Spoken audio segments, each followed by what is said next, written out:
Alright, good morning everybody.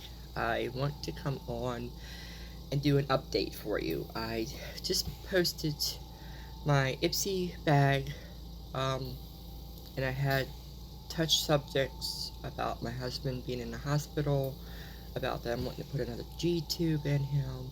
So I want to come on and just finish.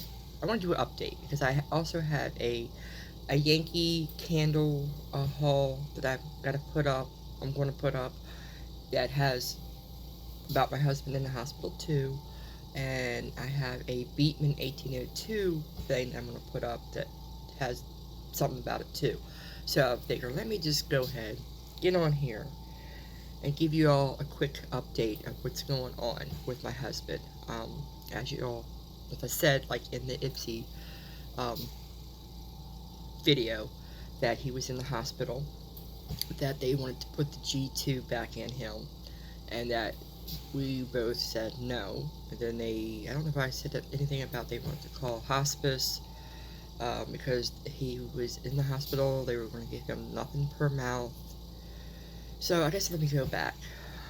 Let's start back. My husband, I've noticed, has been a little not right, not feeling good, coughing up some phlegm. He had a doctor's appointment with his regular doctor last month in June, which we discussed this. I asked if he can give me some antibiotics. He took a chest x-ray that day. There was something on his left side, lower left side, um, and he did give me some antibiotics. He wanted me to, like, basically probably take him to the emergency room then, um, but he said it wasn't like a dire emergency that you had to, just for me to keep an eye on him, give him the antibiotics, see how the antibiotics do, and if he gets any worse, which I talked to him about this. I said if he gets any worse, I will definitely take him to the emergency room. Okay, well, he finished the antibiotics. I noticed that he wasn't getting any better. It's in July now. I noticed that his oxygen level was still like kind of low. I've noticed that his lips were sometimes a little blue because of his oxygen being so low. So one morning I asked him, after I heard him wheezing and coughing all night, I asked him that morning, it was a Tuesday, I was off work. He had therapy that he needed to go to, and I asked him, did he want me to take him to the ER? Because I've noticed that you're coughing and you've been wheezing really bad. It seems like it's gotten worse. And he shook his head yes, that he wanted to go. And I asked him, well, I told him, they're probably going to keep you. Because I knew it was that bad, that his coughing and him wheezing when he's breathing, I knew it was getting bad. And he said, yeah, he knew. And he was alright with it. I'm like, okay. Of course, I took him. I don't know where I got that bruise at, guys. I have no idea. Anyway, I took him. And yes, they did keep him. They did admit him. He had pneumonia. It's worse on his left side because there's something there. So he was admitted. That night he was in his room at 8 o'clock. Finally at 8 o'clock, because I took him. It was like 11, 12 o'clock, because I made sure that I had my shower, because I knew it was going to be a long day. I took my shower. He had something to eat. I got myself something to eat, because I was getting ready to leave without eating. And I'm like, no, wait a minute. I know this is going to be a long day. I'm going to go ahead and eat something. And after I ate, we went. And it was like 11, 12 o'clock when we got there. When they called him back and I was telling him what was going on, they took him right back into the emergency. He didn't have to go back out and wait. No, they took him right back into a room. And got all the x-rays and stuff. They said, yes, there is definitely some more, whatever it is on his left side. He definitely had a lung infection, which is ammonia. And they needed to admit him. So they admitted him that night. They had to put an IV track line. They had to go. He had to go down somewhere. They had to use. I don't know. They did have to do, because I stayed up in the room. Well, I stayed in the emergency room because they could not get a regular IV in his arms, nowhere. So they had, like I said, to put like a track line and go directly into your vein. Excuse me. So they can give him antibiotics, which they did. And he said he didn't feel that. And they said they numbed the area, so he didn't feel it. So that's good. Um, he was fine that night. Everything was going okay. By the time I got down there the next morning, I think when he told me that they did another swallow test on him, um, which was great. It's been a year, maybe longer, since he's had one done, and that's how he was on puree foods. So when they did the swallow test, they put him on mince food, which that's the meat being minced, and I'm like, I don't like that idea because of how he is when I try to give him hamburger. Because the hamburger has such fine pieces, even though you might make it meatloaf or something out of it, it still has the fine little meat pieces, and he can't eat it without coughing a lot. And I said, I don't think that's a good idea. So I noticed when he's trying to eat the meat that they give him minced up, he is coughing. So then they said they tried chopped, and it was basically the same as mince. So, the track line that they put in to give him his antibiotics clogged up, so they had to put another one in. He had to go back down that night, or that day sometime, and get one put in. So, they got that, giving him his antibiotics. I guess, his regular doctor is not in town. He's out of town on vacation. So we wasn't seeing him. We were seeing other people that didn't know him, didn't know his situation, nothing like that. Then they had to get the weekend doctor who came in Saturday. Alright, he's doing good. They put him on puree food because he was still coughing a lot. And I'm like, what is going on? Why are they doing that? Because they just tested him and he got upgraded to mince chopped. So why are they putting him back down to puree? Yeah, I said he is going to have problems eating still. He still has that situation. But what it is, right, hold on. Now I'm going to get to the situation with the weekend doctor. She's a young doctor, okay? I came in there, what day is this? This is Sunday. I went to work Saturday. I came down there Saturday.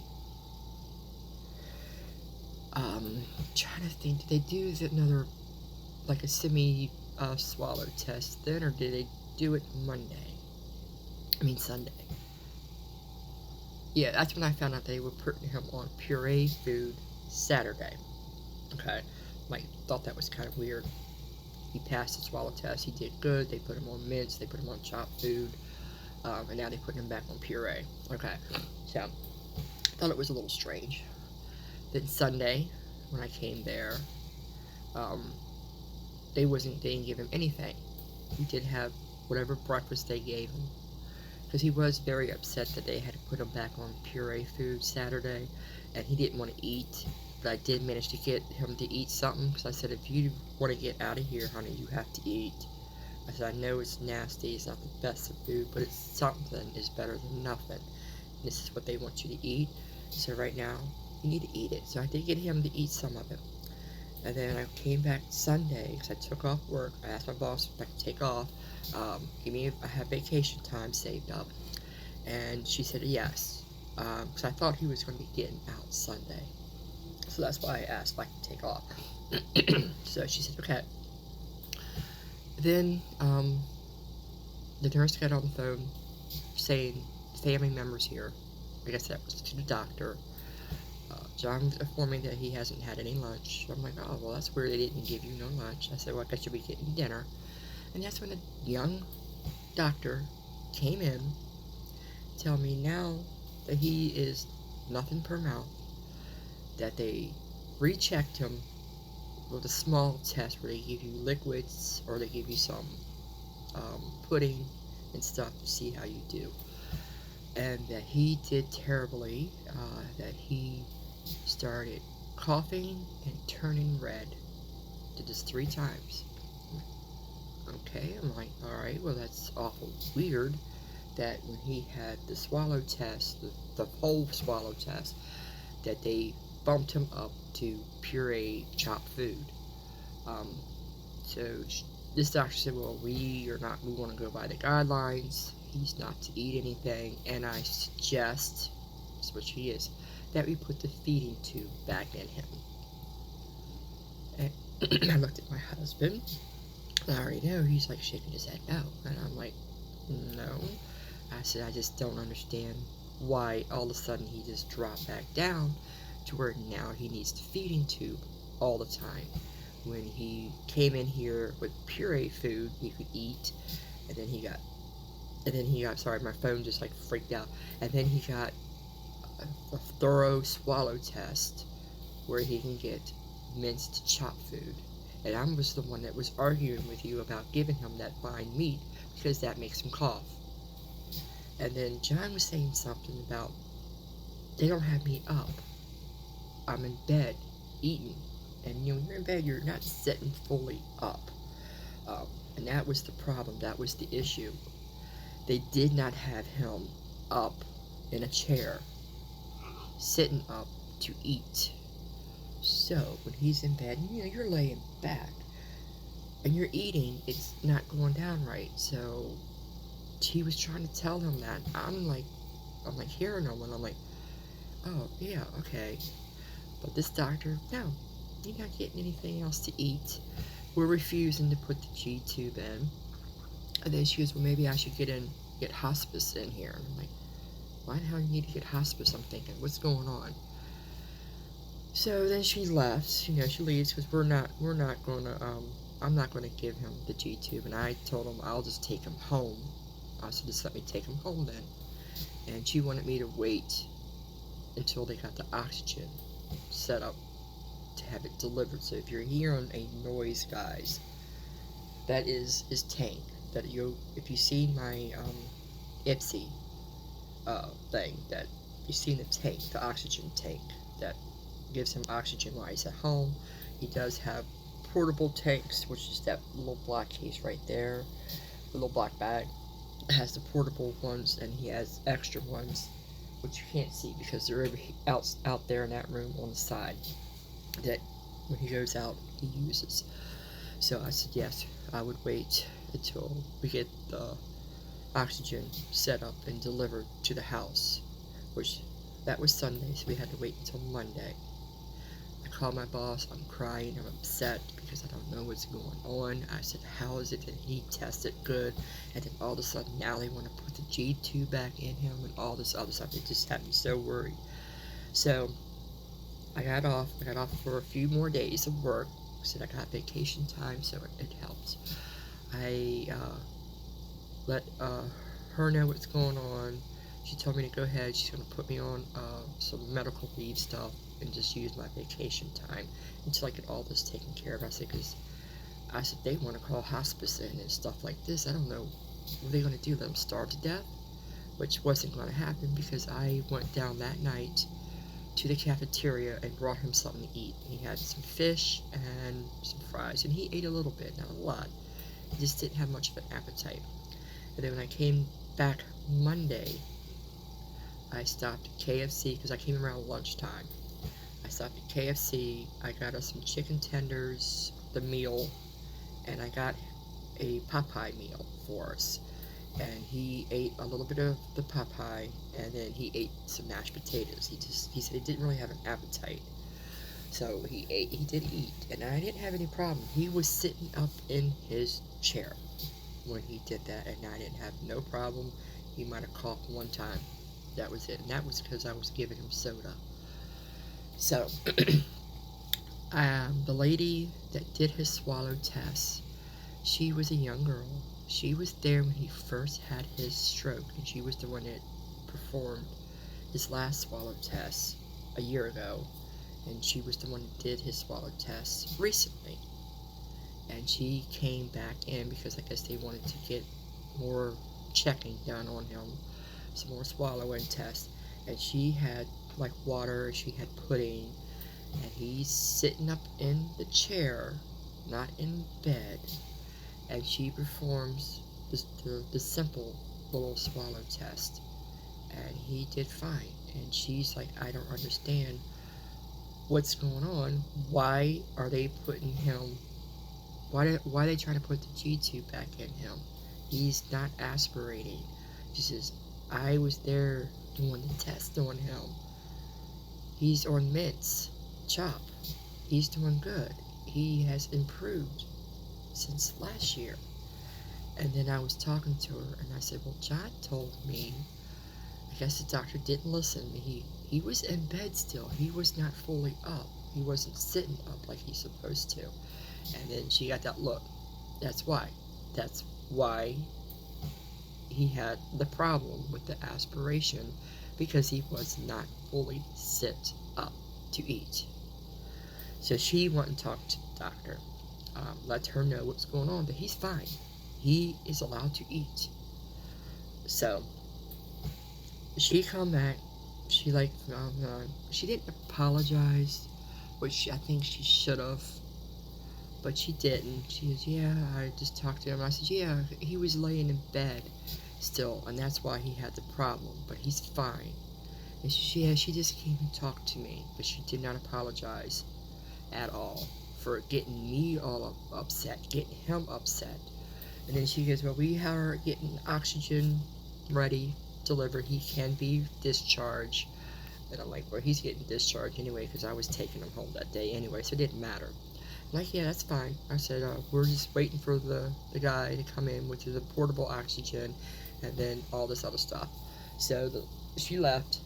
She said, I'm going to give him a prescription for antibiotics for home that he can have. I'm like, okay. All right, thank you. You know, that was nice. That was pleasant. The guy came in. The discharge lady who was setting up the oxygen was coming in, let me know that he would be here soon and stuff like this. And as she was telling me, here he is walking in the door with the tank that I need to to get him home, a portable tank. So he showed me how to turn it on and everything, what to do, and then we went ahead. I got him dressed. I wanted to give him a sponge bath, but since it happened so fast and he was ready to go home, I'm like, okay, well, I'll just give you a nice shower in the morning when we get home. And he goes, okay. Got him dressed. They took out the IVs and stuff, and I signed the papers.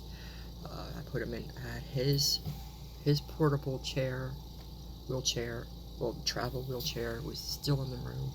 I stuck him in that, and we went down to the car, and we came home, and here we are. And I had to get his medicine, so I stopped at work, let them know what was going on, and I got his medicine, and I came home. I called the guy.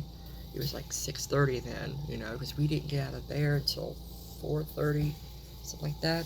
By the time I got home, medicine and everything, it was a little after 6, and I called the guy. He brought the oxygen tank, which you're hearing in the background. He was here about 8:30, I believe 8:30. And he's home. He's doing good. His appetite is not fully back yet, but it's coming back. We just had soup, and I made ham and bean soup last night, and we had chicken noodle soup. I had a big can of chicken noodle soup, and we had that for lunch with some grilled cheese sandwiches, and then we had a ham and bean soup with a sandwich last night for dinner. I'm going to have some lemon pepper chicken tonight and some kind of pasta or something. I don't know. I'm going to have something. But he's doing good. I mean, he still has, slight cough that he has when he eats sometimes, because it does sometimes go down the wrong pipe. You just have to be careful. You have to make sure, cut it up really good, and then he has to be able to chew it slow, proper chewing, and don't rush to eat, because sometimes he would eat too fast, and then he has that problem, so he has to slow down. But guys, he's doing alright. I didn't want y'all to worry. Like I said, that doctor just totally didn't test him right. He's fine. It's like, I don't know, with this young female doctor, She messed up, basically. She just messed up. But he's good.